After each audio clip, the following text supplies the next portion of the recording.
मेरे प्यारे देशवासियों, नमस्कार। इस ऐतिहासिक अवसर पर आप सबको संबोधित करते हुए मुझे बहुत प्रसन्नता हो रही है। गणतंत्र दिवस की पूर्व संध्या पर मैं आप सबको हार्दिक बधाई देती हूँ। आज से 75 वर्ष पहले 26 जनवरी के दिन ही भारत गणराज्य का आधार ग्रंथ यानी भारत का संविधान लागू हुआ था।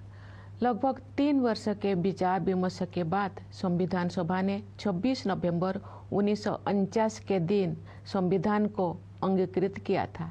इसी उपलक्ष्य में 26 नवंबर का दिन वर्ष 2015 से संविधान दिवस के रूप में मनाया जाता है। गणतंत्र दिवस का उत्सव सभी देशवासियों के लिए सामूहिक उल्लास और गौरव का विषय है।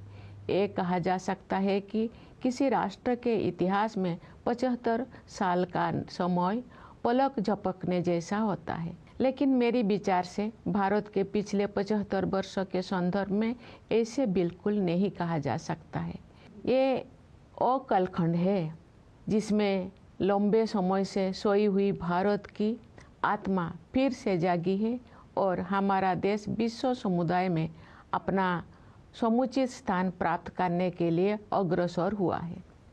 विश्व के प्राचीनतम सभ्यताओं में शामिल भारत को ज्ञान और विवेक का उद्गम माना जाता था, लेकिन भारत को एक अंधकारमय दौर से गुजरना पड़ा। औपनिवेशिक शासन में अमानवीय शोषण के कारण देश में घोर गरीबी व्याप्त हो गई।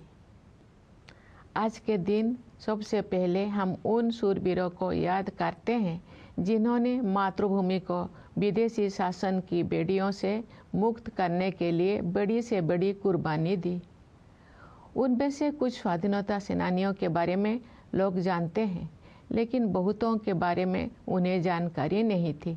इस वर्ष हम भगवान बिरसा मुंडा की 150वीं जयंती मना रहे हैं। वे ऐसे अग्रणी स्वाधीनता सेनानियों में शामिल हैं जिनकी भूमिका को राष्ट्रीय इतिहास के संदर्भ में आप समुचित महत्व दिया जा रहा है। 20वीं सदी के आरंभिक दशकों में स्वाधीनता सेनानियों के संघर्षों ने संगठित राष्ट्रव्यापी आंदोलन का रूप ले लिया।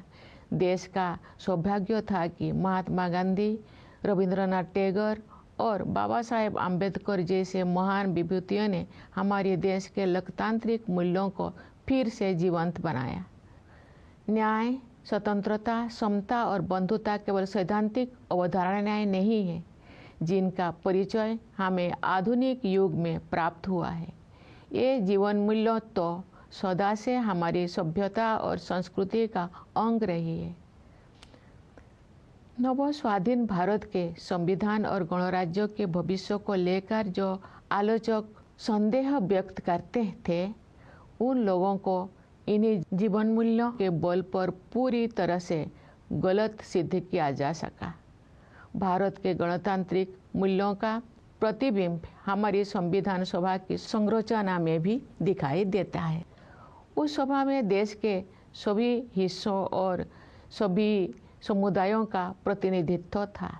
सबसे अधिक उल्लेखनीय बात ये है कि संविधान सभा में सरोजिनी नायडू, राजकुमारी अमृतकर, सुचेता कृपलानी, हंसाबेन मेहता और मालती चौधरी जैसे 15 असाधारण महिलाएं भी शामिल थी।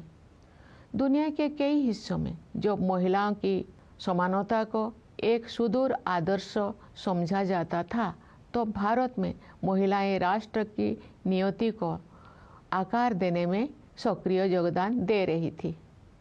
हमारा संविधान एक जीवंत दस्तावेज इसीलिए बन पाया है क्योंकि नागरिकों की निष्ठा सदियों से हमारी नैतिकता परक जीवन दृष्टि का प्रमुख तत्व रही है।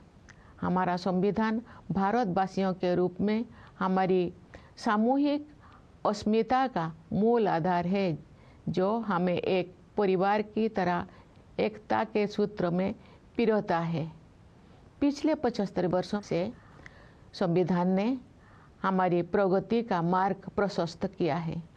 आज के दिन हम संविधान सभा के प्रारूप समिति के अध्यक्ष डॉक्टर भीमराव अंबेडकर, सभा के अन्य प्रतिष्ठित सदस्यों, संविधान के निर्माण से जुड़े विभिन्न अधिकारियों और ऐसे अन्य लोगों के प्रति अपनी कृतज्ञता व्यक्त करते हैं, जिनके कठिन परिश्रमों के फलस्वरूप हमें ये विलक्षण ग्रंथ प्राप्त हुआ। प्यारे देशवासियों, संविधान लागू होने के बाद के ये 75 वर्ष हमारे युवा गणतंत्र की सर्वांगीण प्रगति के साक्षी है। स्वाधीनता के समय और उसके बाद भी देश के बड़े हिस्सों में घोर गरीबी और भूखमरी की स्थिति बनी हुई थी, लेकिन हमारा आत्मविश्वास कभी डिगा नहीं। हमने ऐसे परिस्थितियों के निर्माण का संकल्प लिया जिनमें सभी को विकास करने का अवसर मिल सके। हमारे किसान भाई बहनों ने कड़ी मेहनत की और हमारे देश को खाद्यान्न उत्पादन में आत्मनिर्भर बनाया। हमारे मजदूर भाई बहनों ने अथक परिश्रम करके हमारा इंफ्रास्ट्रक्चर और मैन्युफैक्चरिंग सेक्टर का कायाकल्प कर दिया। उनके शानदार प्रदर्शन के बल पर आज भारतीय अर्थव्यवस्था विश्व के आर्थिक परिदृश्य को प्रभावित कर रही है।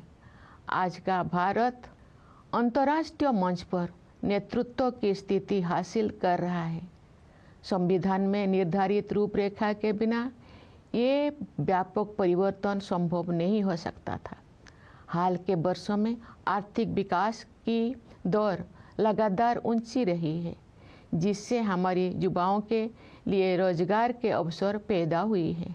किसानों और मजदूरों के हाथों में अधिक पैसा आया है तथा बड़ी संख्या में लोगों को गरीबी से बाहर निकाला गया है।